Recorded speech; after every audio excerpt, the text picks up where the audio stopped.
what's up? It's Jeremy Picker from Amber Creative. This is Deanna with In the Zoning and Print Girl Mafia. This is Ray Weiss with Printing United Alliance. You're listening to the Two Regular Guys podcast. Hosted by Terry Combs RG, Regular Guy, and Aaron Montgomery. The place to be for industry news. The best dad jokes on earth, along with relevant topics to apparel decorators. Fashion to the people.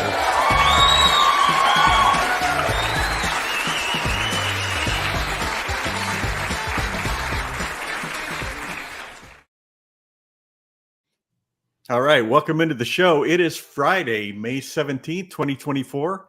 I'm Terry Combs, and you can find me at terrycombs.com. And I'm Aaron Montgomery, and my mission is to inspire you to build a business that you love.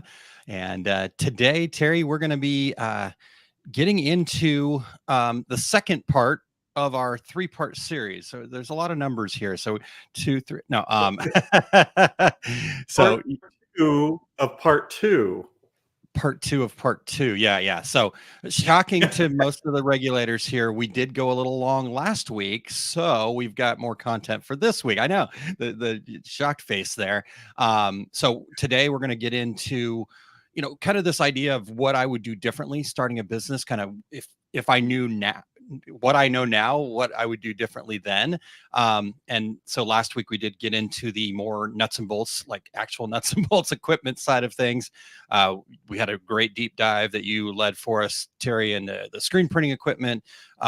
We had a great deep dive into what Eric led for us in the embroidery side of things. We touched on a few other things, but we're going to continue to kind of talk about that, the equipment side of things.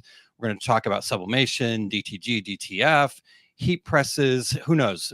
We may, as usual, we may meander about. Maybe there's some white toner discussion in there. Who knows? Who knows where we go? And honestly, you guys, the regulators that are tuned in here already this morning, you will help us lead that conversation. So I'm excited about that conversation today, Terry. This is a conversation. So we'd love to hear input from the regulators on this today. Yeah, for sure. So. All right. Well, hey, make sure you stay till the very end as well, so you can get your helping of the secret sauce. So our good friend, the art guy, Dane Clement, will be mixing up the sauce Cajun style, as he always does. And he's going to be talking about updates to Adobe's AI tools. If you're an Adobe user, this is all brand new stuff. So make sure you stay tuned and give it a listen to Dane. Yeah. Dane and I were talking about it, and he's like, a few weeks ago I talked about this, and now they've made updates. So we need to go and get some updates. So is he going to start with, okay, forget everything I said 2 weeks ago? He may do that. Who knows? But and just Dane has paid the royalties that were required. He is the official art guy of the Two Regular Guys. So and I'm kidding about paying the royalty, but he is our art guy, and we appreciate him bringing that flavor, that special Cajun flavor to the secret sauce every now and again. So he did the secret oath, which is anything that happens outside the show, it's a secret. Yeah, exactly. That's how he paid for it. All right. Well, speaking of special flavor and just somebody that's really brought a lot to our show, we really appreciate her, regardless of where she's at, right, and what she's doing. She always does her best to make time for the Two Regular Guys, so we appreciate that. We've got Adrian Palmer with DTFprinting.com ready to deliver the news. Terry, so you ready for that? All right. Let's hear from Adrian live.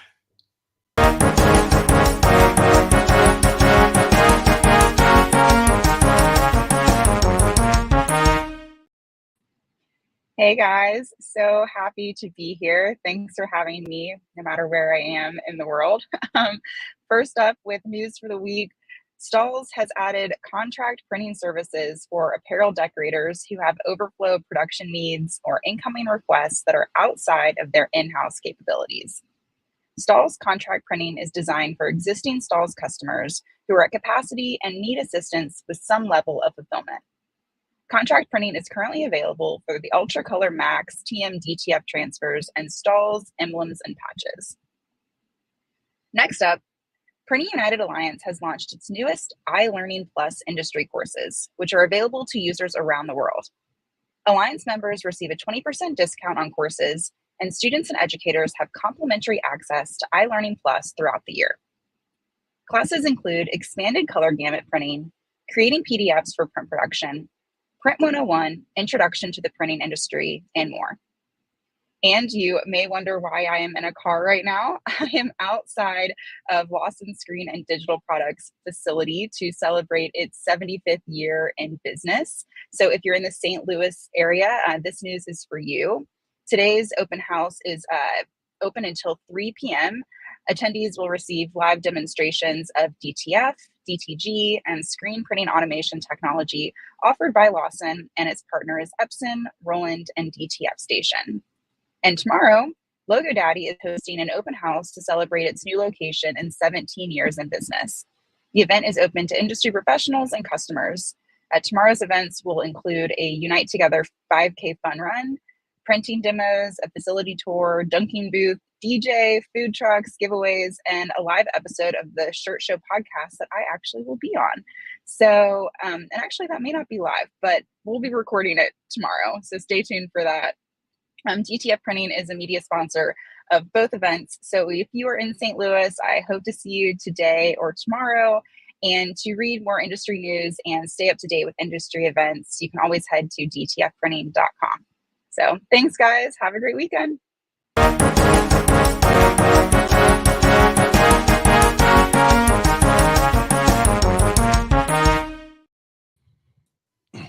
Okay, let me get this straight. An open house with a 5K? Thank goodness we've never done that, Aaron. We've done a lot of open houses. A 5K, I thought the idea is to have finger food, maybe some donuts. Yeah, they're getting after it, man. They're bettering themselves. I like that. I know. You know, that Lawson open house, that reminded me, you know, back when you and I were at US Screen Days, I actually did a presentation at a Lawson open house that probably 20 years ago. I don't know. Maybe so at their 50th anniversary, maybe, right? Maybe. But I do know this. They had a ton of people there. It was just packed. So Awesome. good on the Lawson boys and well, Landisman boys. And good luck with and Taylor, of course, who's now they're basically running the company, Ben's son. And I hope you guys have a great 75th. That's a long time to be in business. Yeah, definitely. Good job.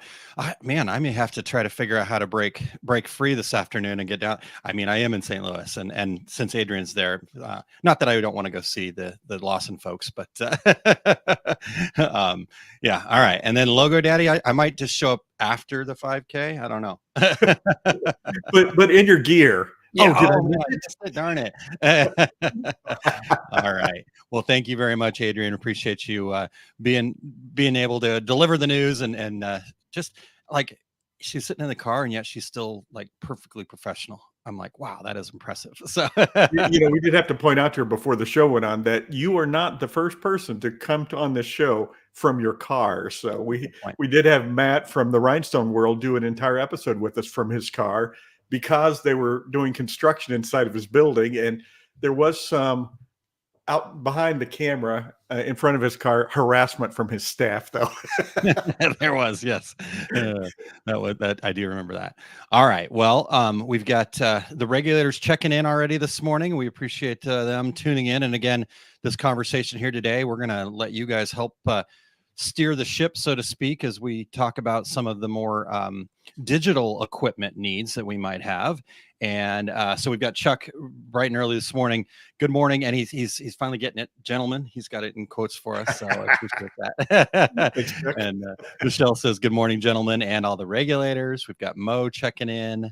Good morning to Mo. Doug, hello from cloudy West Hills, California.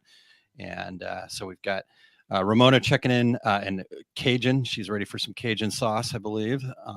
Looks great there. So, and Cindy King, good morning. Thank you for tuning in here this morning. Now, in the intro, we are self-proclaimed world's best dad jokes.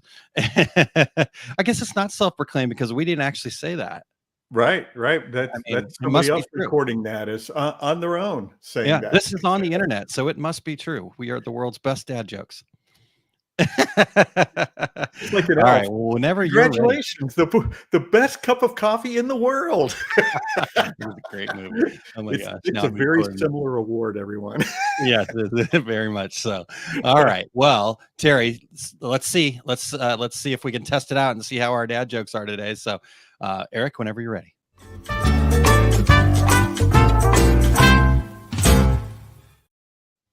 Hey, Aaron, do you know what you put on the form at work where it says emergency contact? Yeah, I know that form. Yeah, well, what I put is the police, EMT, fire department. If it's an emergency, what the heck is my mother going to do? Good point. All right. He's Before we going to call the police, the EMT, and the fire. Okay. All right. All right. Before we dive in, we want to thank everybody for checking out the Two Regular Guys podcast. We need your voices still. We would love to have the regulators participate in our show intros. Go to decorators.ink/intro and just read a few lines to be a part of the show. Do not be left out. We are always looking for new guests. So if you or anyone you know would like to join us, go to calendly.com/2, the number 2, regular guys, to book a future episode, or email us at info@tworegularguys.com with your show ideas.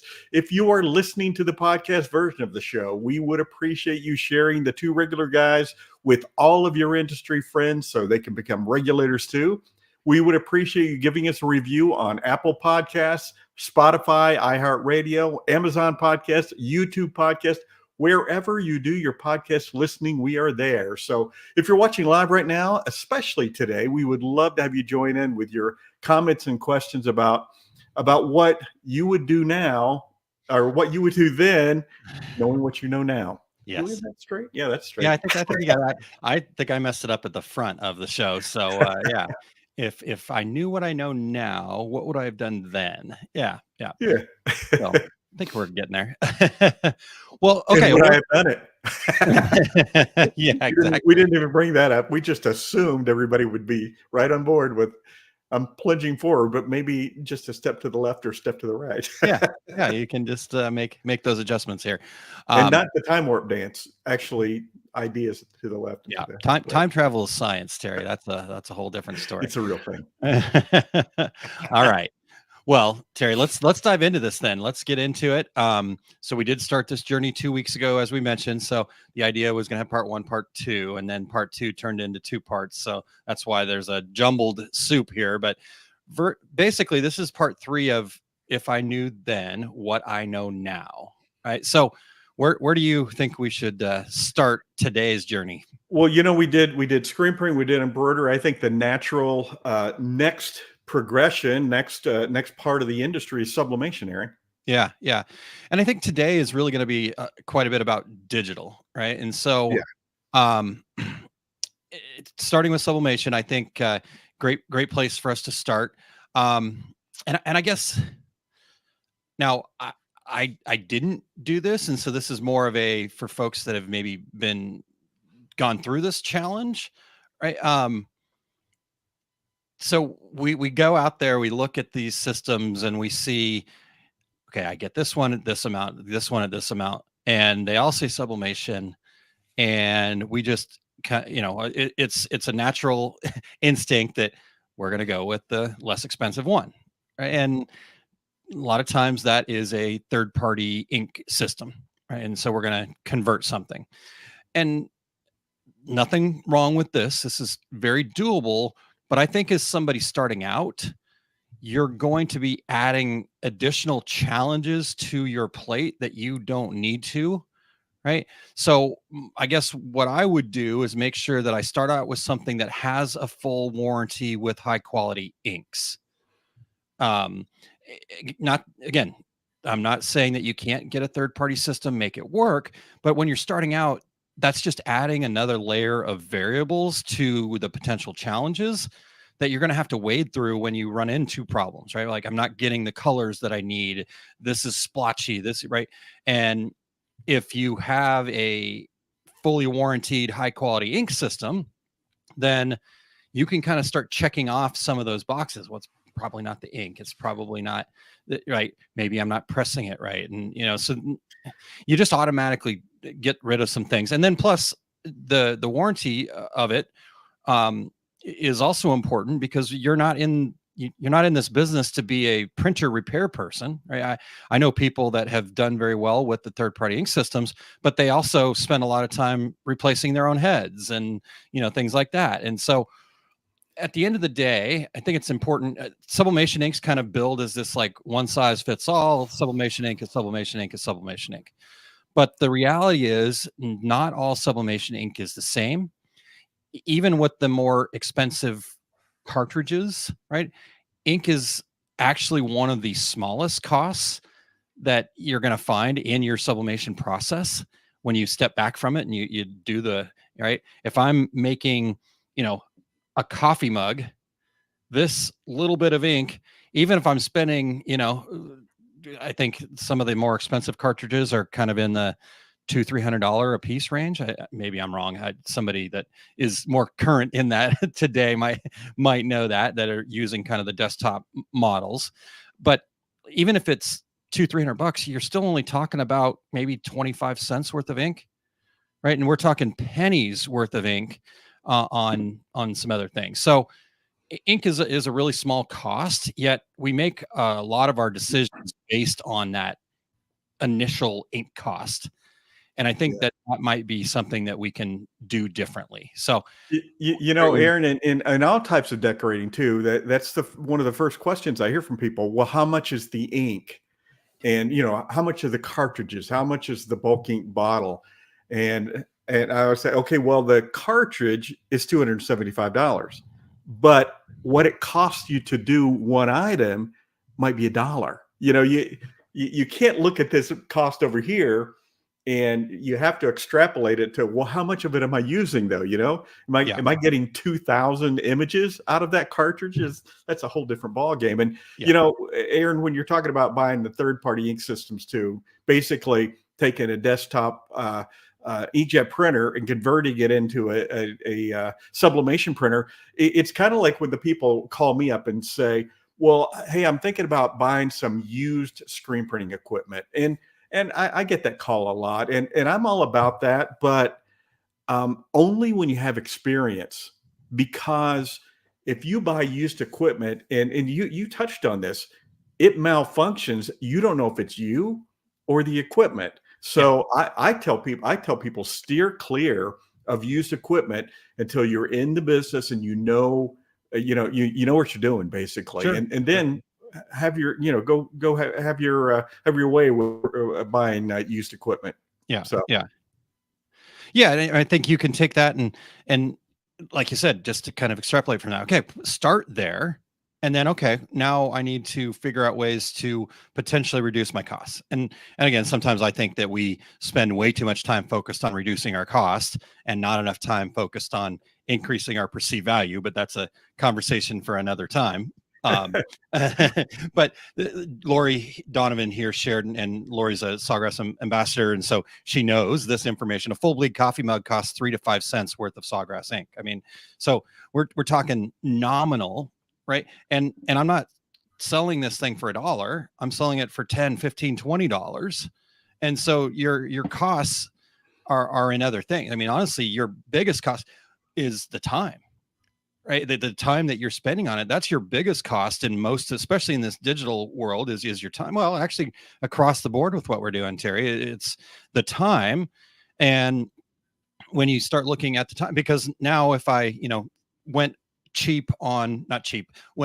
less expensive on the ink system that I start with, guess what? Now I'm spending extra time. I've got to figure out how to get the colors right. I've got to do all these color tests. I'm going to spend all this time. And then why does it today look different than it did a week ago or in the summertime versus the wintertime, right? And so that consistency, that ability to have efficiency is worth the price of spending a little bit more money, right? On a Sawgrass system, for example, like Lori talks about, where you've got that kind of, I don't know, just kind of a better starting point, right? And so we're not here to like advocate or sell for a particular thing. What I'm saying is look at what you're actually spending and look at the big picture, as opposed to this thing cost me $100. This thing cost me $500.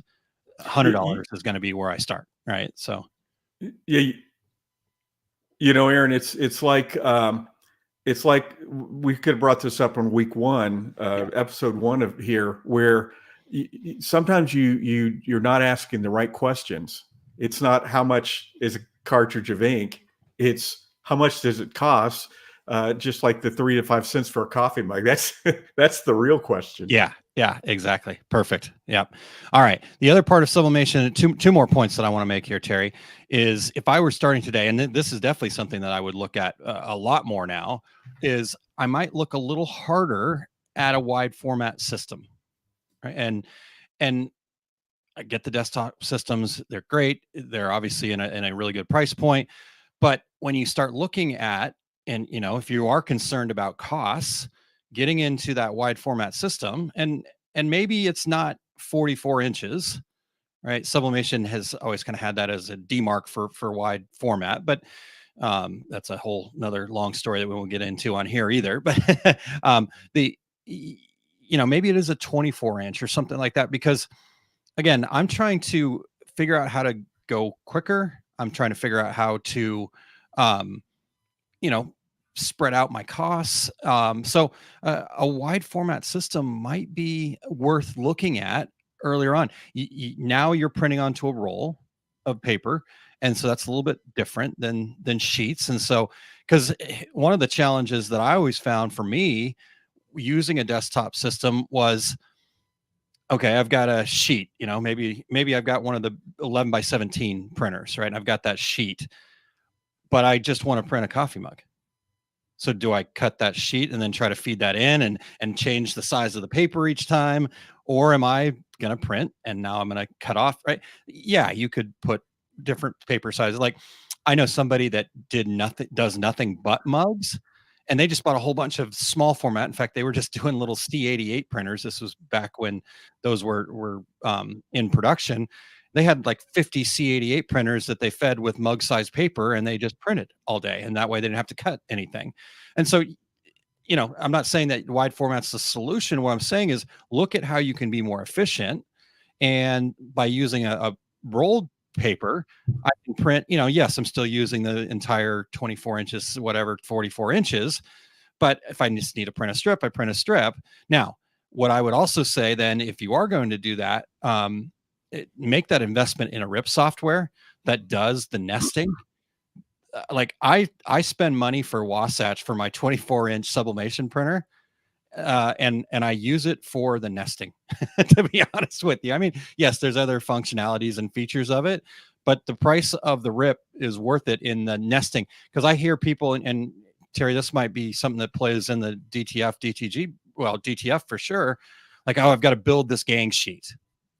If you've got a RIP software that does that for you, think about the time that you're saving. So that's the other point, Terry, is to think about the wide format printers a little bit more.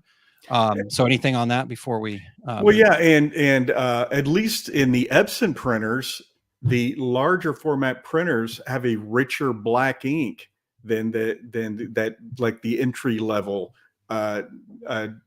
sublimation printer. I think a lot of people are not aware of that. So. So you get a better black on a 44-inch and up printer than you do on a less printer. So like especially like the that little 170, that little 10-inch wide printer, you're going to get a richer. But the person that's buying that is probably the crafter, and it's not going to be as critical about color. Yeah, sure. So. Yeah, no, I think maybe it's not.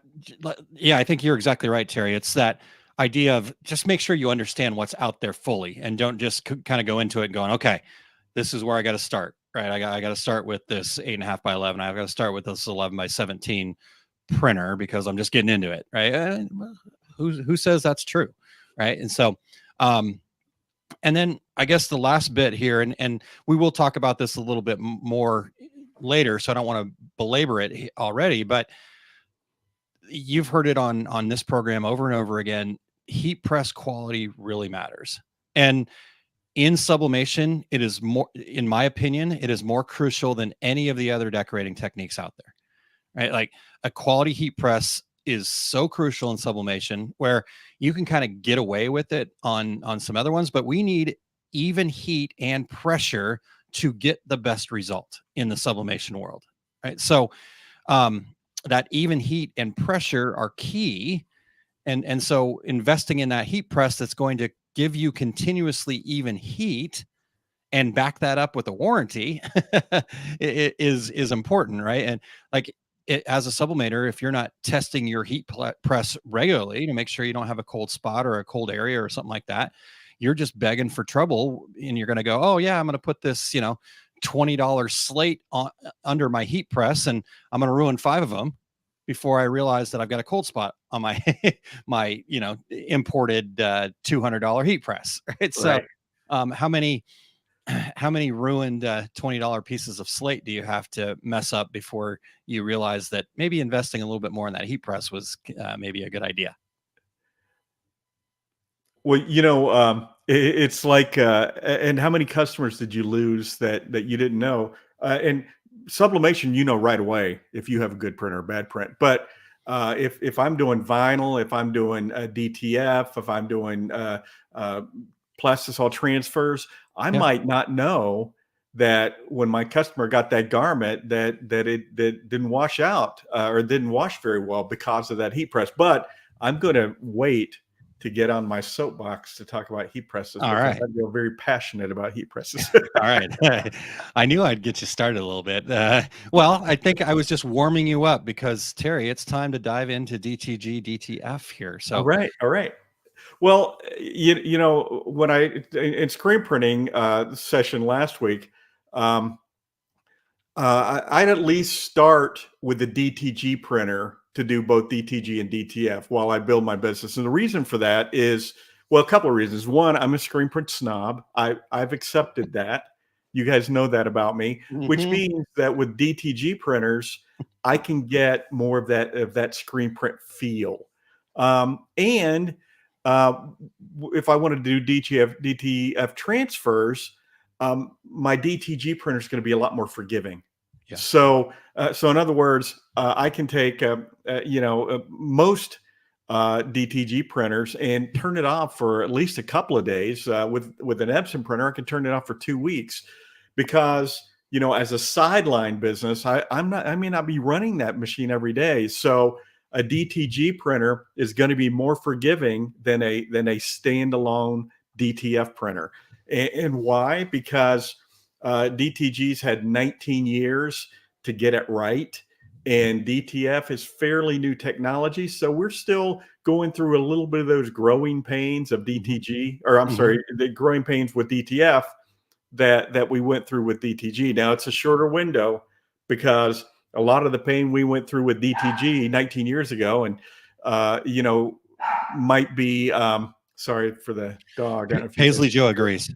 Paisley Joe agrees. Kim's not here this morning, so I have to have my doors open so they don't scratch on the door through the entire show, like my grandson Lincoln used to do. Grandpa. I remember that. Those were early shows. Yeah, exactly. But anyway, so if I'm doing this as a sideline, I'm not running it every day. First of all, I'm going to do a DTG printer to do DTG and DTF.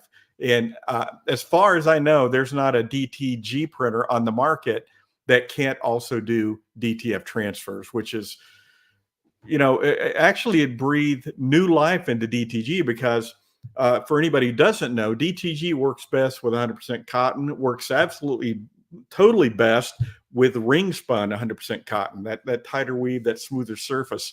But can you print 100% poly? Yes. Should you? No, because it's a big process. You're still not going to get great washability. But now I can do the cotton shirts here. I can do the 100% poly, the wicking fabrics. I can do a variety of substrates over here with the DTF transfer as well. So that's what I would do. And I'll take another step back. If I'm just doing a side gig, I'm just going to job out DTF transfers. There are every day, there's probably 10 more companies offering DTF transfers. Yeah. It was, what was it, Aaron, 2 years ago that there were probably a handful of people doing DTF transfers. And guess what? They charged a premium for them Prices are coming down because there are lots of people out there doing transfers. Not all. It's just like screen printing. There are lots and lots and lots of screen printers. There aren't many good screen printers. It's going to be the same in DTF, but I've seen some really, really nice transfers out there from companies that were not in that business just a year ago. So, if side gig, I'm jobbing it out. What do you think, Aaron? Yeah, I think that too. I mean, honestly, you say side gig, I almost kind of go like, oh man, unless you really are passionate about it and you know, depending on what you're doing, but if you've got something where you've got a little bit of time and you can, I mean, buy the heat press and let somebody else print transfers. I mean, I think that's unless you're doing like custom, like on demand and I've got to have it tomorrow and right. But if I can, go, okay, I'm going to do something where I've got, maybe, like you said, there's a ton of transfer printers out there. So I'm pretty sure wherever you're located, there's somebody within a day's ship of you that you can get a transfer from. Man, I would almost look at like, boy, I really would want to hold on to that, because when you're starting off, you're not running that printer every day, right? You've got to, find the work to get that printer running. And therefore, what happens when you've got white ink just sitting there in your print head, right? It causes some issues. And like you said, DTF had the ability to learn from DTG's challenges, but nobody's really kind of overcome the challenge of white ink sitting in a print head. I mean, it's still titanium dioxide and it's still going to settle. So it likes to sink to the bottom. It does. So anyhow, I might go so far as to say, even if it's not a side gig, while you're starting out, Terry's like, darn you, Aaron, I wanted to sell him that machine, but I know. So I say that stuff. I don't want to say too much because we have more on heat presses coming up. So yeah. So real quick, Terry, can we get hit Cindy's comment here real quick? Yeah. Cindy says, I don't understand how prices can keep coming down when supply prices keep going up. You want to? I've got a thought on that. Or if you're talking about DTF transfer prices, I think that early on, the people are charging a premium for it because there was scarcity in the marketplace, and making really, really, really good money on it. Let me give you an example. On a 24-inch DTF printer, depending on the printer you have, depending on the products you're using, depending on the film you buy, your cost per square foot is about 50 or 60 cents for film, ink, and adhesive.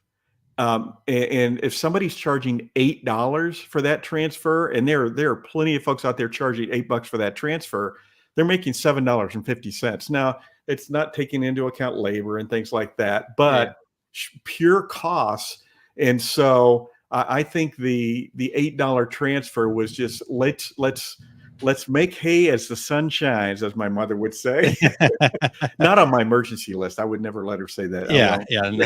Don't say that. But no, well, and I exactly agree with you. And I think one of the other reasons to answer Cindy's question here is like you said, it's that supply and demand, and the demand's kind of there, but you were telling me the other day of how shocked you were at how many people that were buying DTF printers with the intention of being transfer printers. And so there's so many people getting into it. And, Cindy, you've been in my pricing seminar before. Unfortunately, a lot of those people, it looks really great, but they're just on their way to going out of business and they don't know it yet, even before they start. And they just price it so low that, they forget, like you talked about, Terry, they forget that, I got to charge for my time, or, they want to go get all this market share. And so they drop their prices, and some of the other printers out there kind of go, do I have to? I mean, we saw it, right? One of the major transfer printers made an announcement that they were lowering their prices on certain parts of their business, right? Where they maybe were feeling a little pain. So I think it does come from that, right? That while the supply costs might be going up, the people wanting to print transfers is also going up, and therefore some of those people are creating a race to the bottom. There's definitely room in the middle there. Yeah. to still make money. So Yeah, exactly. And that, like you said earlier, Terry, there's a lot of DTF printers out there, just not a lot of good ones. And so if you can be a good one and charge accordingly and just hang on, it'll all work itself out. So yeah, delivering on time is a good way to charge that premium. So and do good work too. Okay. I knew this one. I wanted to show off for the teacher. And Doug makes another good comment real quick, Terry, before we go on to your next point. Technology is also continuing to improve. So being locked into a technology also doesn't make sense. Right. And I talked to somebody, it's like, gosh, now that DTF's out there, I wish I wouldn't have bought my DTG printer. And I'm like, no, hold on. You're okay. Like you had said, Terry, just make DTF on it then if you really need that technology. And so, but yeah, if you can job that out, I think that's important. So, yeah. Okay. My next point was specifically to DTG. I would try to steer clear of the repurposed paper printer as a DTG option. And I say this because we all started out there when Aaron and I, Aaron, you and I sold thousands of TJets, thousands of them. Yes. They were repurposed paper printers because that was the only option. But and this is what shocks me. 19 years later, there are still companies repurposing paper printers and selling them as brand new DTG printers. That printer started life as a paper printer. Yeah. My analogy is it's like a heart transplant. Bless everybody out there that has a heart transplant, but they're also taking medication every day because that print head is trying to reject. Yeah. And so lots of extra work and effort in keeping that printer running.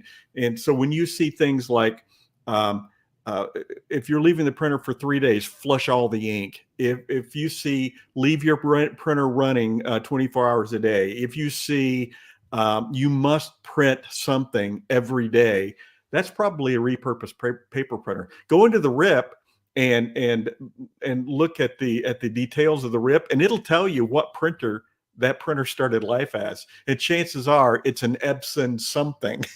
Yeah. But it's just going to make your life simpler starting out new. And Aaron, I know you've heard the horror stories. I hear them every week from people. Well, I started out with this machine. I bought this machine and it's just been a nightmare. And sometimes they'll say, so then I bought this machine. I'm like, oh my gosh, you were like tumbling downhill. You're going from bad to worse in your choices of equipment that you're buying. But you feel bad. People invest their life savings, and let's go back to two shows ago.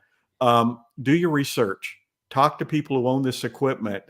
Go on and read reviews. So before you invest all your money into equipment this is true of everything that we're talking about for the last 3 shows. So yeah, agreed. Okay, real quick, another one. Cindy says, forget supply costs. The insurance cost is getting out of hand. And I think that's the other side of that, Cindy, is, again, some of these companies aren't factoring any of that stuff in. And that's how they're kind of starting that march to being out of business without knowing it. They're just going, okay, my hard cost is this. I saw this magic formula on the internet where I multiply that times 2 and then times 2 again for wholesale, or multiplied times 3 or whatever. And that's what I'm going to do. And then all of a sudden, their prices are low and other people in the market respond to that. And so, what Barb said, materials might be only a couple of dollars, but you need to add in your time. So $8 not that bad for pricing. Let's put it this way. I'm not backing down, AKA decreasing my price. So, I think that's a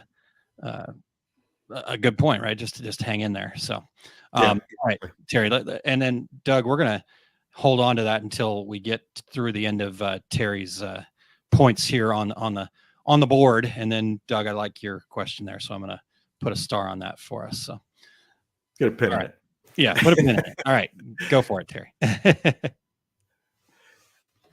All right. I'm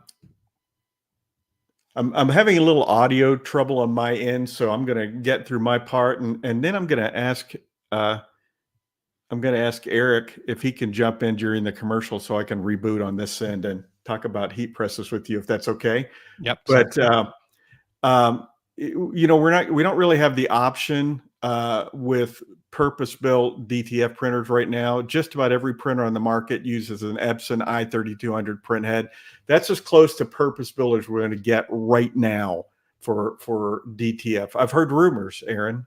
I've heard rumors. Okay. So nothing I can talk about right now, but we'll see what's coming. It's just amongst friends, Terry. It's just us. We'll see what's coming in the second half of 2024. So I also want to say that don't base your purchase decision on the size of the machine. Base it on the throughput of that machine. I'm just amazed at going to some shows, and I've seen printers that people are paying, $10,000 for, that it takes 20 minutes to print one transfer. And I'm thinking, how is somebody possibly buying that machine and getting 3 transfers per hour? So figure out what the throughput is. There's nothing wrong with asking a company, hey, send me a 5-minute video of this printer printing. And just so that you can get an idea of how many pieces you can get done. And that's mostly specific to DTF. The DTG printers, well, of course, they're going to vary in production speed as well, but it's really a reality in DTF printing. The production throughput is all over the board, and it doesn't matter if it's a 24-inch machine or an 18 or 17.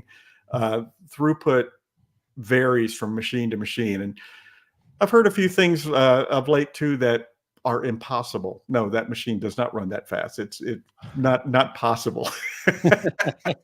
You call those guys back and ask for a video. That's not edited. All right, let's go live. If somebody's just getting into the decorating business, and I wouldn't have said this 2 or 3 years ago. If you want to get into the decorating business, you don't have a lot of knowledge about the industry. You can get into DTF decorating with your own printer. It's a short learning curve, amazingly short learning curve. And that product adheres to almost any fabric, has incredible washability. And I was stunned, and I've said this on the show before, I was stunned at the washability of these DTF transfers. It's just phenomenal. And the only thing I would caution you for, and again, Aaron, you mentioned this, I hear every week, I'm buying the machine so I can just sell transfers. I don't want to do shirts. It's getting crowded out there, folks.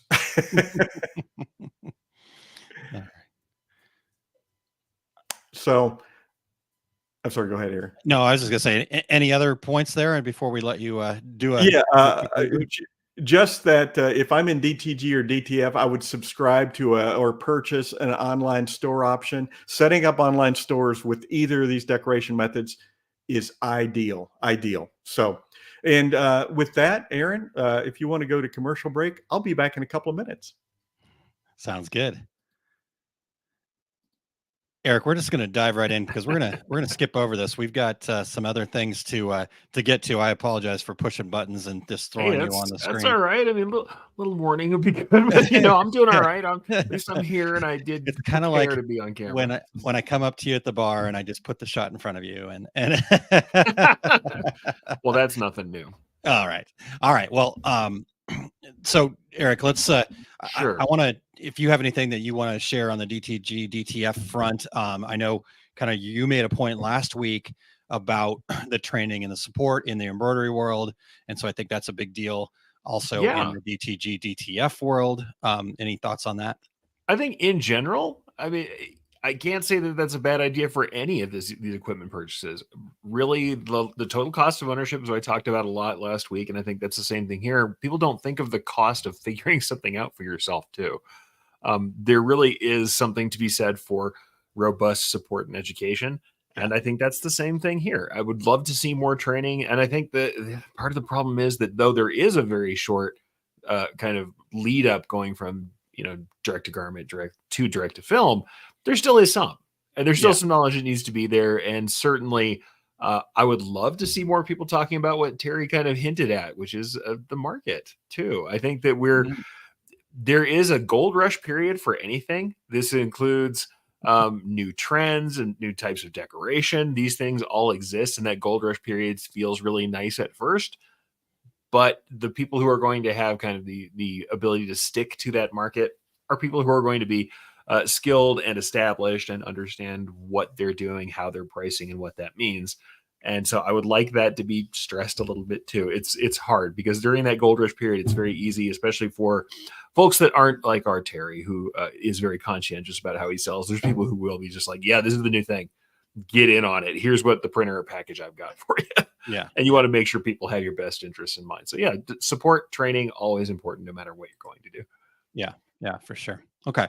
Well, let's dive into heat presses here a little bit. And Sure. so I think a couple different things on the heat presses. We already talked a little bit in the sublimation part that, and Terry's going to be back here in just a second, and love to keep you on here too, Eric, to so when we bring him back in just one moment. But very crucial for sublimation, the quality of your heat press. But 100%, let's drag. Well, never mind. He came. Terry's dropping it out. So we talk about this stuff. Let's bring him back. But I want to talk also about the differences between the different styles. And I'm not sure. Maybe I'm a heat press snob, or right. I was involved in selling heat presses for so long, and a wide variety of them that there isn't a one size fits all in the heat press world either, right? So in my opinion, there's three main types of manually operated heat presses. You've got the clamshells, and those are the ones that do this, right? So for visual, for those people that aren't the podcast, I'm taking my hands flat. They're hinged at the back, and they open like a clamshell, just like you would expect. Like a clam would open, exactly. So that's what I call a clamshell.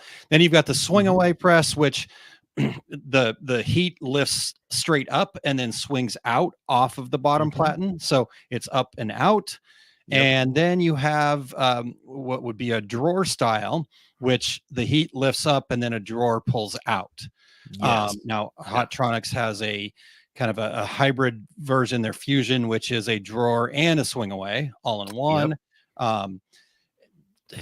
So ask me how I know. They will fall over if you're not careful with having the drawer out and the swing away. Yes, at the same time. You can unbalance them. I'll agree with that too. Though I do have to say, one of my favorite presses that I've ever run was that Hottronics press. That kind of the Hottronics Fusion. I had a good time with that press. Yeah, it's pretty cool. So I enjoyed it. Yeah, and those are the three main styles. Now, each of them has different pros and cons, I guess, is probably the best way to say it, right? So a clamshell, I think, can be really ideal for me personally. If I'm somebody that's focused on shirts, I'm probably leaning towards a clamshell. Just quick, right? On and off, down, boom, boom. Swing away would be something that I would recommend for somebody that's doing sublimation.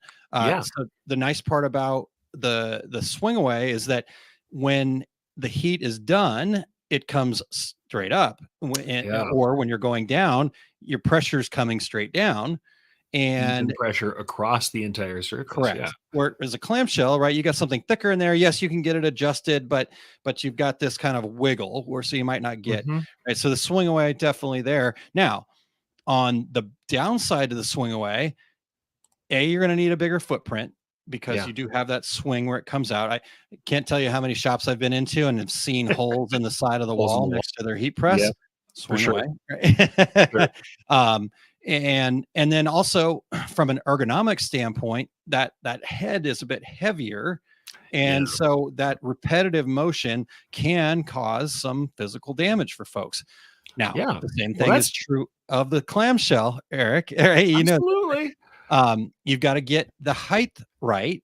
So if you're somebody that's a little bit shorter and you're constantly doing this to bring your heat press down, and then where are you getting the pressure from, right? Are you putting that all on your shoulders, or are you down a little lower where you can use your core, right? So I don't think people think enough about the ergonomics of this repetitive motion. No, and in fact, I'm going to insert something in there and say it's very similar for hooping as well. And I know this is something you wouldn't think about with, but also I've got some experience on heat press. You guys don't know, but I did a fair amount of heat pressing. And in fact, when we moved to sublimation, I'm going to tell you why do I love the Hotronix Fusion as much as I do. It's not because it's a brand name thing. It's because I went from a really old school clamshell, a manual pressure cranked down. It's your arms that are producing this, the force that you need. I went from that to an air assist Hotronix Fusion. So you can imagine that it was just like, it was a complete difference. Like Cindy says this stuff. She's like, what's even nicer is the air compressor that lifts and puts it down. Heck yes. We have a drawer swing away. So we've got the swing away set up with the drawer, with the air assist, going from an original press that I was using that was a complete old school clamshell with the friction where we're cranking it down for pressure. And also when we tried to start doing flat goods, using the clamshell to do things like awards and plates and flat goods was a massive problem. Especially thicker flat goods for sublimation when we started doing plaques was horrible. We just really didn't have a good result. Whereas once we had that, the evenness of the press going down the way it was better. But I'm going to say, when we're talking about ergonomics, very similar hooping is another thing. People don't think about that when they're hooping. Hooping manually with regular tension rings like the ones that come with your machine, you're going to have pain in your palms. You're going to start to develop issues with your wrists. I mean, people very commonly, if you're an operator with embroidery for a long time, some carpal tunnel problems, pain in your hands and wrists, really frequently from the old school guys using those snap rings. So it's like when you start talking about upgrading, and this is, I'm going back to embroidery, one of the other things we talk about is magnetic hoops versus standard hoops, or using hooping stations. Two reasons to use hooping stations and magnetic hoops. Certainly I talked about them because of the regularity of positioning, but it's also magnetic hoops. Yes, you do have to pull them apart. There's still some force there. It's nowhere near the kind of forces when you're like slamming jackets with the old school tension hoop and you're jamming them together, pressing them with your wrists.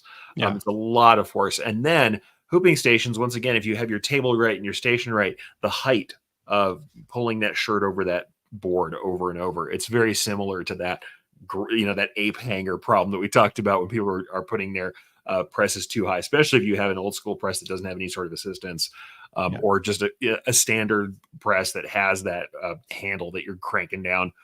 Having that over your head or where you're reaching really hard above your head, your shoulders are always getting involved. Is going to, it's going to take its toll over time. And you should think about that. For sure. If you are already at any kind of production, or you assume you will be, let's say you have built up your market, this is going to be something you're doing. You're already subbing a bunch of it out. You've got hundreds and hundreds of pieces coming down the pike all the time. Think about that when you get your equipment. Reliability, training, like we always talk about, but then ergonomically, is my station set up right? And with the tools, would air assist really make my life much better? Would these things make my life better? And honestly, prolong the use of your body, especially with more and more people doing this post-retirement or as a second job after hours or side hustle. Breaking yourself on this is a bad bet. Yeah.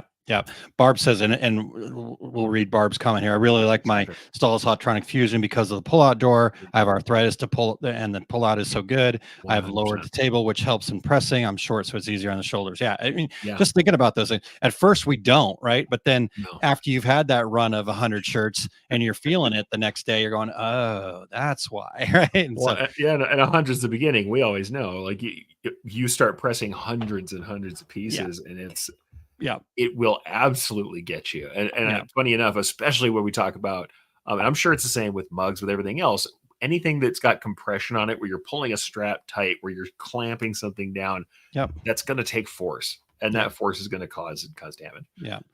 Well, let's bring Terry back in. And while Terry's come back in, I do actually have a story about a heat press story here real quick. So we talk about ergonomics and kind of the functionality of that. So I used to, be in a place where I was selling heat presses. And when you start getting up into the wide format stuff, most all of that, you got 44 inches and above, most all of that is air assisted in some way, or hydraulic, or some sort of mechanical, where you're not actually cranking on it to apply the pressure. But those can be a little pricey. They can get into out of some people's investment level. And so had a couple. So we found a press that was a 44 inch. It was a 44 by 50 inch press. It was a kind of a clamshell variety, but it was manual. Like it had and they, tried to do some engineering to it to where, there was like a lever and some other things like that. So in the course of my history at that company, we sold 2 of those presses. We took 2 of those presses back. It all sounded great, but they were like, this just, we can't do it. They pressed 2 shirts and they're pretty much worn out. And one of the guys was a big dude, former football player. And he was like, I can't do it. So ergonomics is important no matter where you're at. So, absolutely. And then I guess to close out before, and Eric, I know you've got another point here in a second too, but sure. I know Terry was excited to get on his soapbox about this as well. So we'll let him do that in just a moment, but you already brought up the air operated presses. I think if I knew, that kind of idea of if I knew now what I know now, what would I do then? I think I would figure out a way to somehow find an air operated one, earlier in the process. Right. Because I think once you get a manual one, you're like, we can make it work. And I think the sooner you can invest in that air assisted or air operated press, your life will change drastically that day. But by the way, when we talk about ergonomics and setup, also don't sleep on threading. Being able to go from one station to another, having used a 2-station press, sometimes it was really great for just banging out regular shirt transfers, where we can move heads from one station to another. And also with the drawer presses, I'm coming from a place where we had old school presses that didn't have space to kind of mount tubular. You get that mount where you can just slot a shirt over the bottom if you're doing. Show us your knuckles, buddy. Are they scarred from?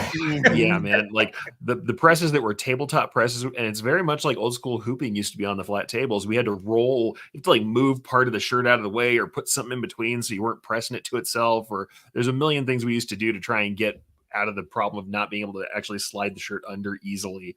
And it's just a much better world when you have a press stand that allows you to drape that shirt naturally and have it slide on. I mean, modern presses, you just don't see that, but I see people buying these old school presses where don't have good clearance and they're not setting them up right. And it really is just a kind of pain you don't want. Yeah. And clamshells today, a lot of them do have a really wide mouth because of that. But, I was talking to a decorator just recently, and he does a lot of different kinds of printing, he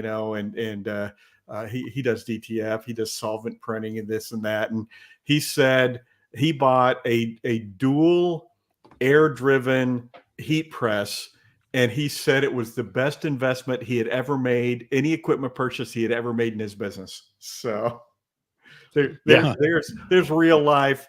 These are worth the money. Yeah, for sure. Like I said, hard to argue. Going from the old school clamp press to the Hotronics Fusion was ridiculous. Yeah. That was a quantum leap into what we could get done. For sure. All right. Real quick, let's get Cindy says, I like to call it my workout. Hooping heavy jackets is a killer. I know there are magnetics now. Michelle says, definitely love my magnetic hoops, and my husband altered my hat hoop to use my foot and not all hand after my surgery. Right. So thinking of ergonomics, I love that. So, and there are hoop press assists. I just haven't seen them around a lot. With the advent of magnetic hoops, so many people are just moving to that. Back in the day, you could get hydraulic and foot assisted press tools, but you just don't see them in shops. I don't see them a lot, at least. Yeah. Well, all I know is I had to reboot my modem, and I came back 2 minutes later, and we're talking about embroidery again. I couldn't help it. We're talking about ergonomics. I was like, expect, Terry? We're talking about cranking on things with your shoulders, and I'm like, the very first thing, I'm just sitting there with my sore hands, which I do very much have, and it was all of the pressing of hoops, and I was like, oh man, add that together in your day. Heat press on a big press that's too high up for you, and then start smashing hoops down, and you might as well just go home and put your hands in your pockets. You're not doing anything with those hands for the rest of the day. Nice. All right. Well, okay. So Terry, we wanted to clear the pulpit for you so you could get on there about heat presses, and then I'm going to assume that you guys pretty much covered buying a good quality heat press, but it is so critical to have a good quality heat press. Those cheap heat presses, and I'm sure you guys talked about it, the heating elements are further apart. They're cold spots. They don't recover as quickly. And by that, I mean, you press it and it's 330 degrees. And you lift it up and you load the next shirt on and you press it. Guess what? It's not 330 anymore because it didn't recover in time. So, and here's what I tell people all the time about heat presses. It might be $1,500, $1,600, $2,000 for a good quality heat press. 10 years from now, it's still going to be in your shop pressing shirts. So it is unlike probably any of the other equipment you have. It's going to be right there, especially when we're talking digital. 10 years from now, who knows what's going to be happening with DTF? Who knows what's going to be happening with DTG? But that heat press, it's going to be there cranking along. And most, if not all, the American-made heat presses have a lifetime warranty on the heating element. So you just can't go wrong with buying a good heat press. Yeah. I'm probably repeating things you guys already said. No. We left that. At least I feel better. Yeah. And here's the other thing that people, I think, bringing up the recovery thing. I totally didn't even think about that. That's really important because we look at our heat press and it says, whatever the number is, 330, 400, whatever, on that little digital readout there. It's not measuring the heat on your heat platen. That's just what it's supposed to be at, right? And so how many times, like, people are like, oh my gosh, I'm, like in sublimation, oh, all my stuff's really brown or all my stuff's really green. But, and then you say, well, what's your temperature at? Well, it's at 400. I'm like, okay, but have you checked your heat press? Is it actually at 400? Right. And that's what that little readout is. This is what it's supposed to be. Yeah. It's like the thermostat in your house. No, I set it at 350. So it's 350. No, you just turned it on. Yeah. It's not at 350. That's 350 is just what it wants to be. Yeah. But all you need to do is just go get those little temperature strips. Yes. You don't need to go spend a bunch of money on these donuts and all that other stuff. Just get the little temperature strips. I think they're, $10 for a pack of 20 or something like that. And you can find them different places. If you can't find them, reach out to me and I'll find them for you. And buy the one for the range that you need. Yeah. Like the temperature number 5 is for screen printing because it has a range that to test to get to 320 degrees. You can't use that same one to do sublimation because it doesn't go to 400 degrees. So yeah, exactly. All right. Eric, I know you've got some other stuff, but this stood out to me. Cindy says, I still have my stomp press for hooping, but then Barb says, I have no idea what a stomp press is for hooping. Google it, but only basketball stuff comes up. So can you, and Cindy's going to send you a text with a photo, but maybe you can explain it, Eric. It depends on what kind you have, because there are ones that just have a manual armature, and then there's hydraulic style presses, depending on what it is.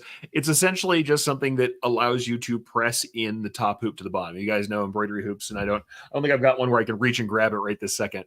But the inner hoop is on top. It goes into the lower hoop that's on the outside of the ring. They fit together very tightly. That's how we get tension in our fabric. We stretch the fabric over it. Not too tight. You don't want to overstretch it.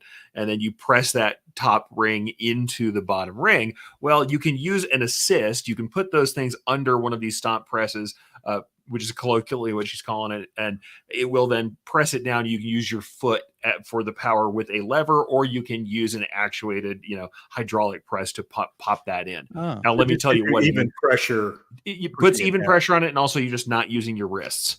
Because the rest of us, what we all did, I never used one of these in most of my shops. It was always just like, it was the Armstrong hooping system. You put your arms down and you push as hard as you can on the table until it popped in place. And when you're talking about thick jackets and stuff, it can be really difficult and painful. You really hurt your wrists. So yeah, people will use those presses, but that's why, like I said, magnetics. Why do people love the magnetic hoops now? Even tension all the way around. And the magnets are generally so strong when you put the magnet hoops close together, they snap. Like, it is not funny. Don't put anything between those you don't want pressed, because it will absolutely snap them shut. Ask the millions of people with blood blisters on their stomach from hooping because they've leaned into something right when they're putting a magnetic jacket hoop down. You will pinch something if you do. But yeah, that's true. Cindy says you do have to be careful. You can break a hoop. Yeah, on those stomp presses, depending on the kind you have. Not only that, scissors, as you know, work by passing those scissor blades really close together. put your hoop really, really tight where they barely fit, and then use a hydraulic press to press a soft piece of material between them. You can shear materials with your hoops. You can cut material or tear it along the line where the hoops rub together.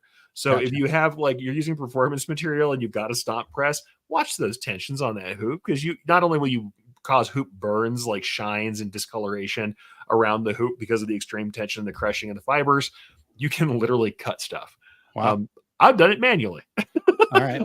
I've ripped a garment by pushing two tight hoops together manually. You can do it with a press very easily. Yeah. All right.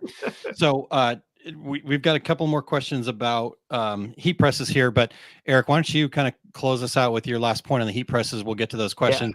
And then we got one more kind of general question I'd like to get Terry's take on for sure. And if anybody else has got something on it. We still have secret sauce, so we better keep it tight, folks. Oh, we're going so way good over at today, that. guys. Sorry. I'll go ahead and say my point is the same point we've kind of all had. We talked about this repeatedly. There's so many ways to outsource.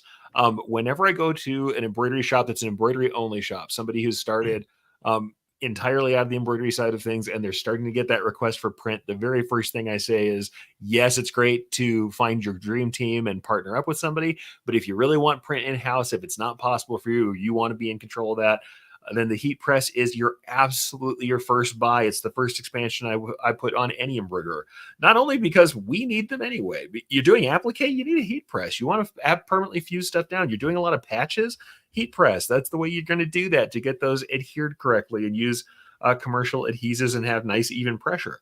So heat press is great for embroidery by itself, but then now you've got this option for DTF transfers, the old school plastisol transfers. What's wrong with those? I mean, we've been using those forever, and I love a plastisol transfer. It's very much like screen printing. And of course, patches, the new dimensional stuff coming out of all of the patch and emblem companies. So we're talking about all like that flex style, if you're thinking about it from Stalls, though it's available from other people as well. Flock patches. Your business expands massively as long as you can have the lead time to order these things in. Yeah. And we've known this forever, from the good old days of heat press numbers and letters from folks like Stalls, where you have those pre-cut appliques, but it's only expanded more and more and more, from the plastisol to the DTF now to all of these other treatments that are available. Heat press is going to absolutely open up a world of printing and decoration you might not have had otherwise, let alone, like I said, sublimation too. You can also open categories of decoration you hadn't done at all. I know certainly I had never done hard goods until we started doing that. So like trophies and plaques and things like that become possible to you once you get into having a heat press, because you can still have sublimation done in other places as a transfer as well. Now, certainly, I think you'll move into it. You'll find your niche in that. You'll probably move into it. We ended up doing a small desktop sub and doing a lot of that printing ourselves. Certainly, we started off as a multi-deck shop, but if you're just starting out, I can't see a reason why that wouldn't be a very early consideration when you think about expanding. Yeah, I love it. All right. Yeah. So let's got a couple questions here. Let's start with Doug's. And I'm just going to push buttons, Eric. I'm sorry. You're here, so I'm going to give you a break, give you a breather here. I'll take it. Doug says, I have a TransPro Plus heat press. Any input on it? Are you guys familiar with it? I'm not sure I'm familiar with it. I think I've heard of that. I think that's kind of like Amazon, Walmart heat kind of like Heat Press Nation or something like that. Probably in that maybe. I don't think it's like a $395 heat press. I think it's a little more than that.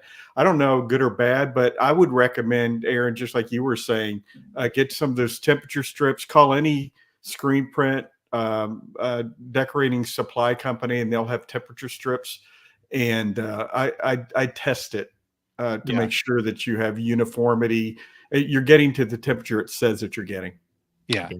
And then the other part about it, Doug, that I would look at too is what's the mechanism for how it closes, right? So whether that's a clam or a swing away style, how it closes and the kind of the industrial nature of that can be really crucial too, because I've seen some of these that kind of like, and then it's just this little thin piece of metal. And over time, now your head, the heat part of the head gets a little wobbly, and now you're losing pressure, right? And if you're just doing shirts and stuff like that, it might not be as bad because you're just trying to get stuff up to temperature.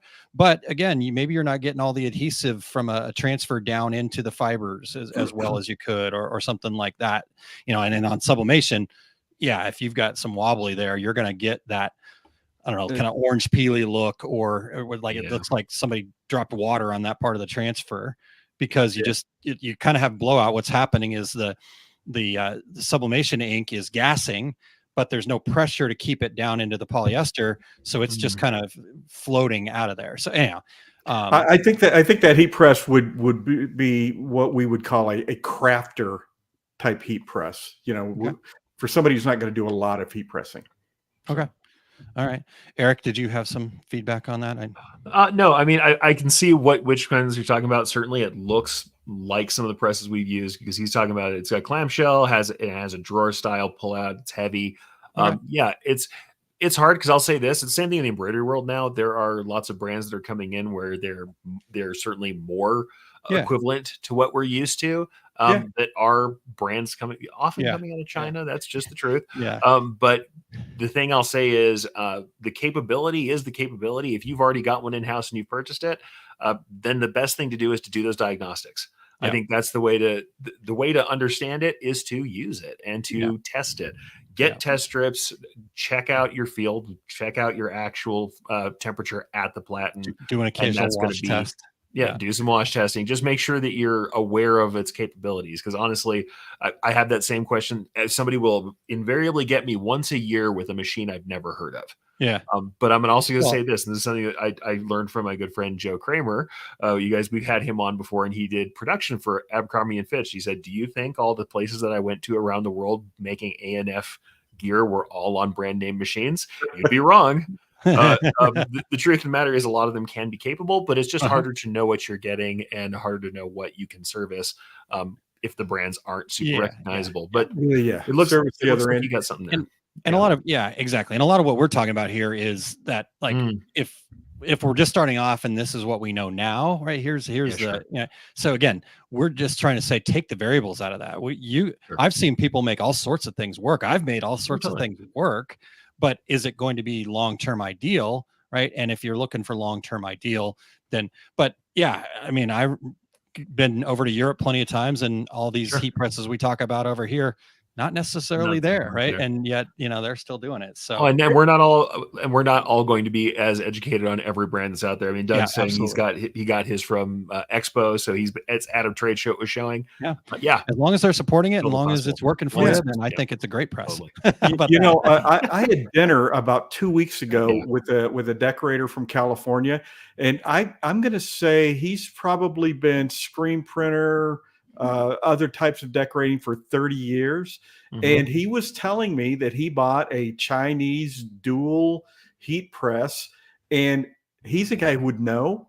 And he goes, "Terry, the thing works great. In fact, people in my shop kind of fight over who gets to use it." So it can happen. Yeah. I think we're not snobs in that. No, it's got to be Hotronics. No, it's got to be Geonite. No, it's got to be Hicks. There's good stuff out there too. It's just it's a little riskier. Here's what I'll say is it goes back to that whole total cost of ownership thing. I think when you're like us and we're teaching people who may or may not have that 30 years of experience, we're often saying, "Hey, here's somebody with a track record that I can be sure will be in business and have parts for you tomorrow and the next day and next year and in 5 years." And I feel very confident telling you that. And so we tend to recommend those brands. I have the same thing where people say, "Oh, are you a shill for this kind of thread? Are you a shill for this kind of machine?" And I'm like, "No, I'm just trying to tell you guys, these are ones that I know I'm not going to be risking anything on." Yeah. What I'm going to be honest with is, just like Terry said, a lot of us who've been in business a long time, you think we don't buy used equipment sometimes? Absolutely we do, because we're more likely to know how to make it work, even if it's not perfect when we get it. Are we likely to use experimental materials? Yeah, we probably are, because we have a little bit of basis of knowing where we're going to start from to get there.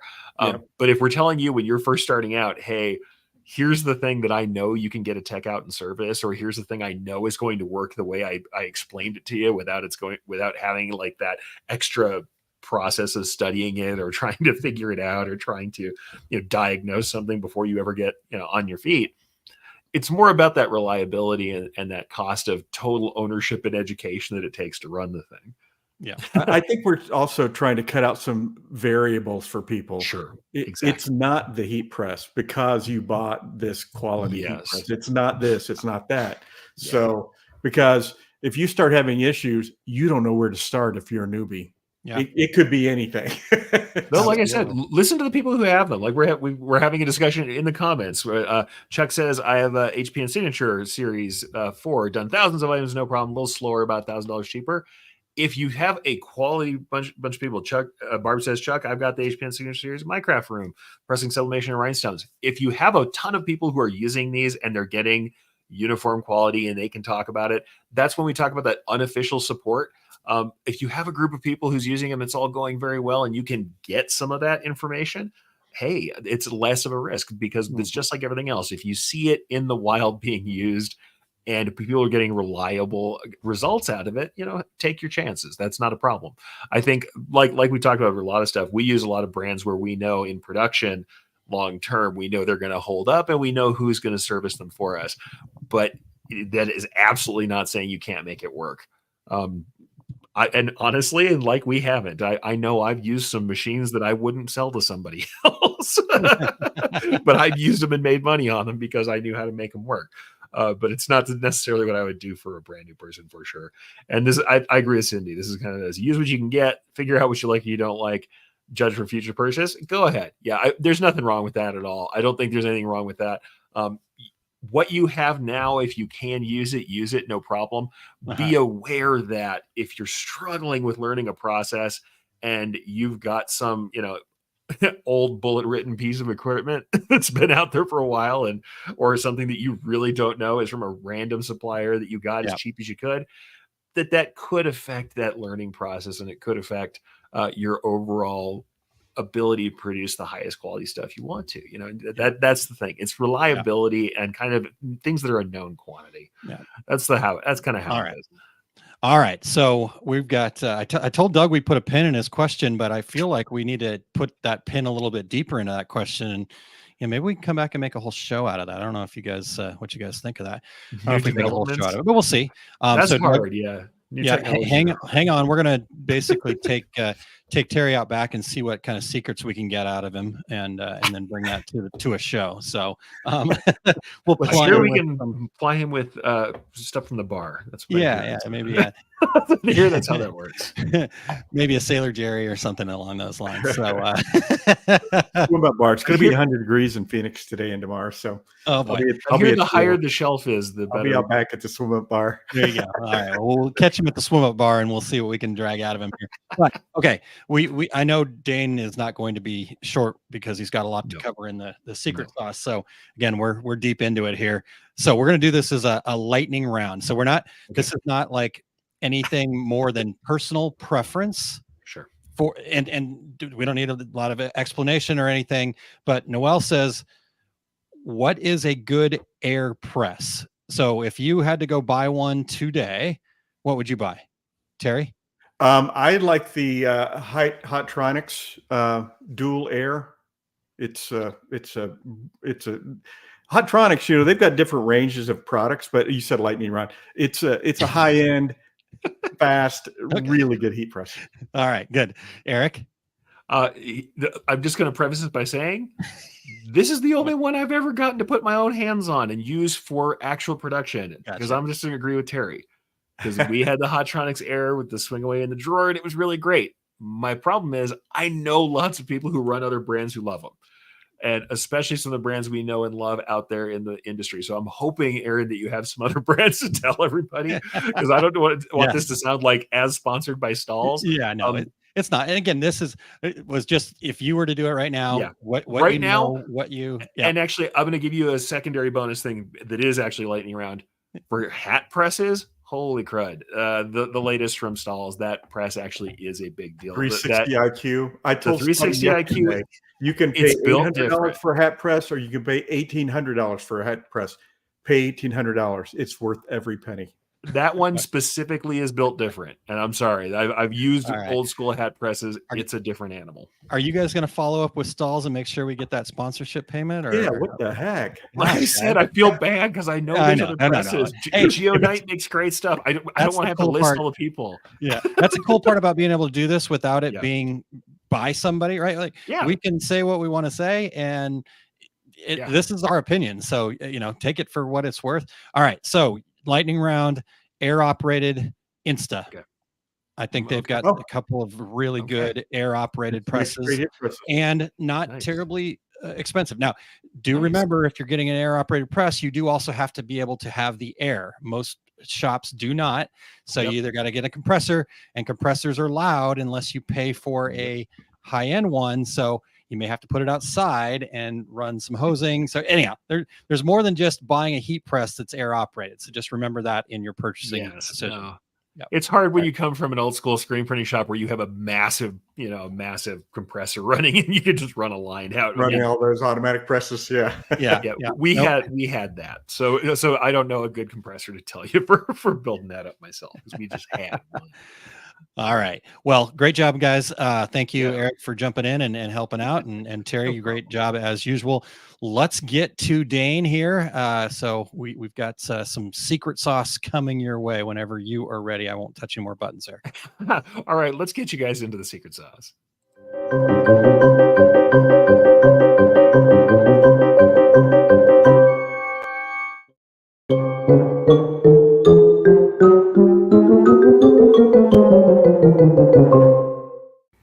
Hey everybody, Dane Clement here with Stalls. This is an update video to our last secret sauce that I did. And the reason being is because as all things AI, it's already changed and already been updated. So here's the deal. Usually, I would say, have a Midjourney account or some sort of account to an AI app and then use it in conjunction with Photoshop and all that sort of thing. And I still do. Midjourney is still the best, I think. But Adobe is getting way closer. So Adobe has changed the way they generative fill, and now you can generate your own images. Lots have changed, and I'm just going to show you that little piece and updated to my last video. So you might be able to get along with just Photoshop and no other AI because those components are built in now. Pretty strong, pretty awesome. Not perfect and not quite as good as some of the other AI apps, but really, really nice. So let's go ahead and take a look. So here I am in 2024, right? This is our current version, and I'm going to go ahead and select all, right? Command A to give me this here. I can get a generative fill button here. So now what I'm going to do is I'm going to click on it, and I'm just going to paste in the same exact prompt that we did last video, right? T-shirt graphic of a small surf shop. So I'm going to hit generate, and let's see what it gives us. Okay, here we go. This is what we currently have, and this is why I always said you don't want to use Photoshop to generate your artwork, because there's one with your properties panel up. If you go to a window menu, come down to properties, right? That's going to give you this panel. It generates 3 different options for us. So there's number 2. Oh, man, that's bad. Bad, just like last time. So not going to spend any time in here. We're going to go to the beta version. So let's do that. Photoshop beta. Let's see what we got. All right, so here's Photoshop's beta. Now, I don't have to make a selection and do anything with it. If I go ahead on the left-hand side where your tool panel is, go all the way to the bottom, the very last one. When I click on it, it says Generate Image. It's starting to look like an AI app already, right? So let's go ahead and paste in the prompt. Again, here's the prompt. T-shirt graphic of a small surf shop on a tropical beach with sun shining waves, surfboards, painted oils, colorful isolator on a white background, blah, blah, blah. Isolator on a white background allows us to easily, or more easily, I should say, remove the art from the background and put on a transparent background.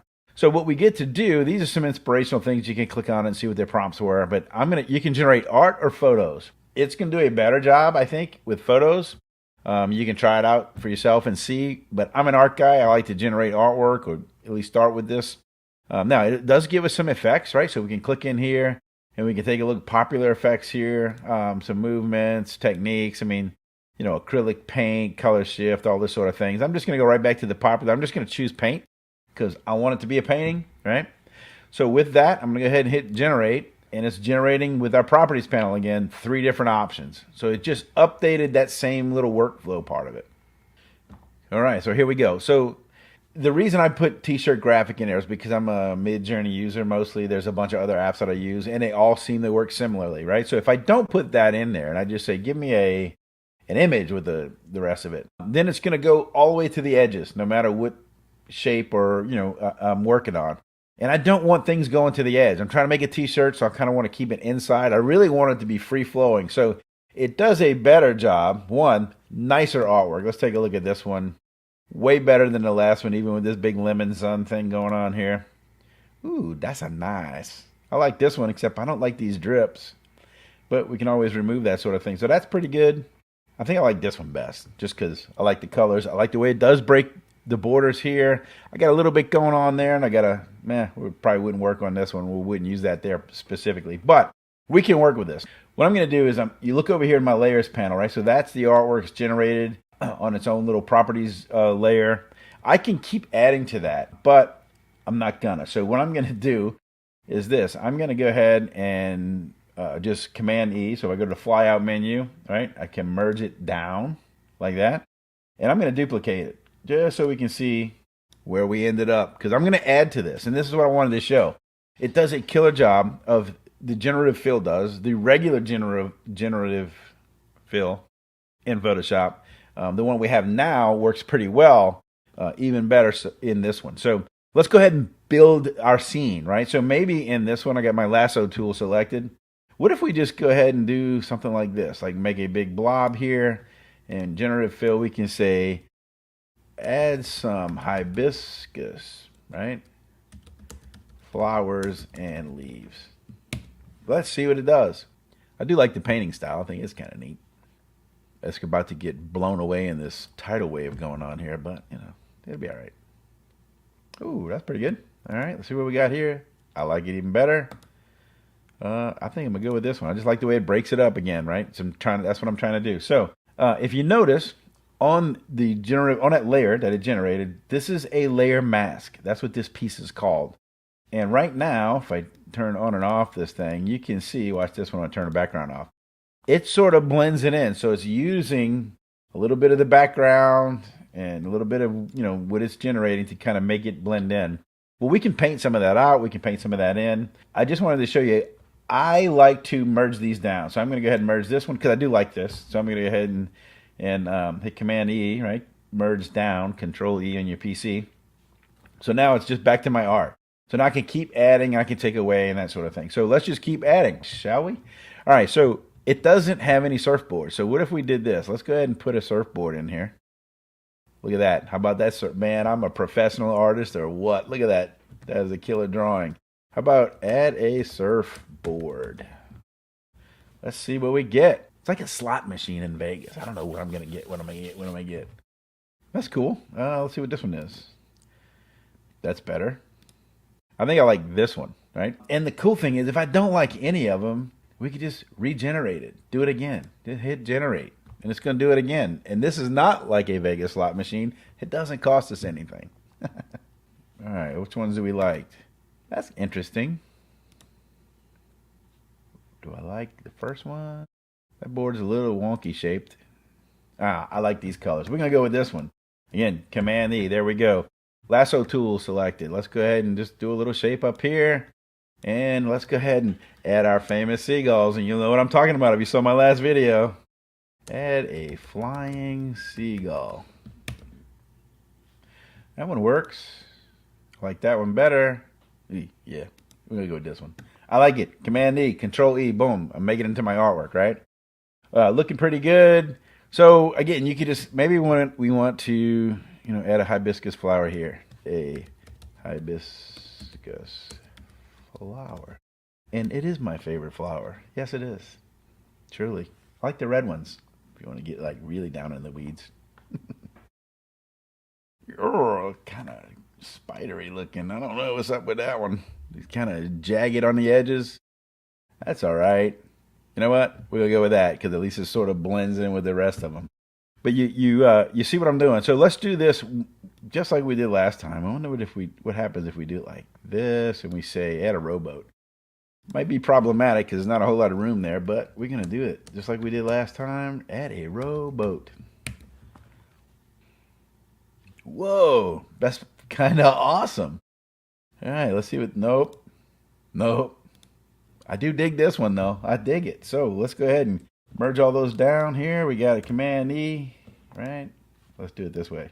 So if you notice, it's not going this one to that one because they're both special layers. So if I select this first one here, merge it down, select this one, merge it down. Now we back to normal. One more. Let's do this. I don't know if I like this mountain. I'm not sure what to put there, but let's don't tell it anything. Let it tell us. Generate. All right, this is crazy. Who knows what we're gonna get now? Not so bad. This needs a little work here on this island tree thing. Uh-oh, tsunami incoming. Here's another one. We don't want to use either of those. Maybe we like this one. We merge that down. And maybe we do this, right? And we do shark fin. You gotta do it, right? It's the ocean. We'll see. This looks like orca. I like this one.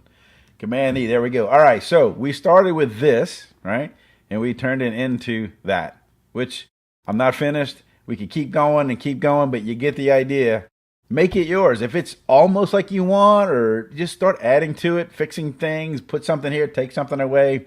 You can have a lot of fun in Photoshop. You can get some killer stuff. So if you're using AI now, go ahead and keep using it.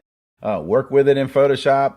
If you don't have any AI apps and you have Photoshop, this is going to get you there. I mean, you can use these kinds of things. You can also use your brush tool and just kind of fade these things away, or erase some of that to make it look a little bit more interesting. Yeah, that's it. Just wanted to show you an update because it already changed. And I hope it doesn't change again by the time I do my next secret sauce video next month. So anyway, thanks for hanging out. See you soon.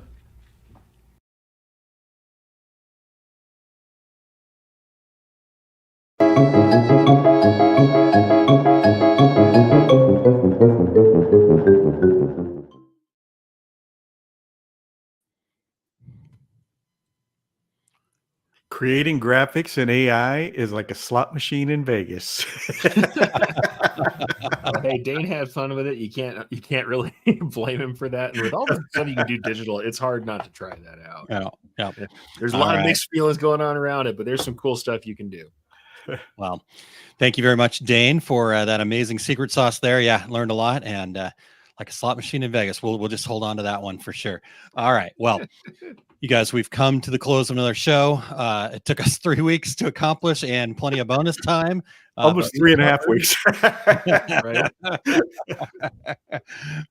And I think, a big shout out to all the regulators, all you guys that are showing up live here and bringing your comments in here. We really appreciate that.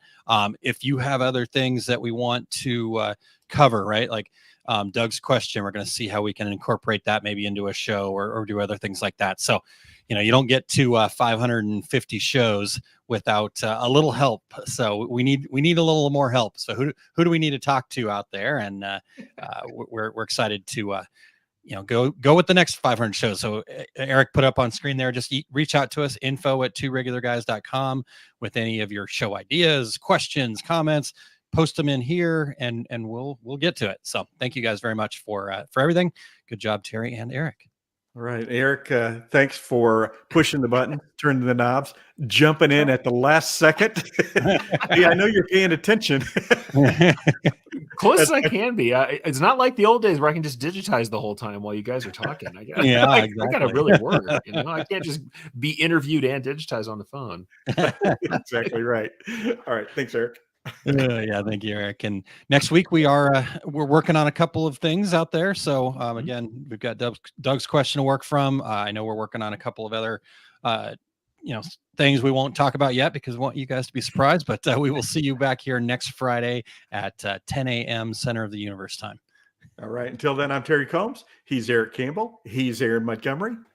And that was the Two Regular Guys. Here we go. We're out. Awesome. Thank you for listening to Two Regular Guys. Check out our website at tworegularguys.com. That's the number 2, regularguys.com. You can also interact with us over at our Facebook page, facebook.com/2regularguys, or send us a tweet, twitter.com/2regularguys. And we have a YouTube page. You can find all that from our website, 2regularguys.com. Thanks for tuning in, and we look forward to spending some time with you again next week.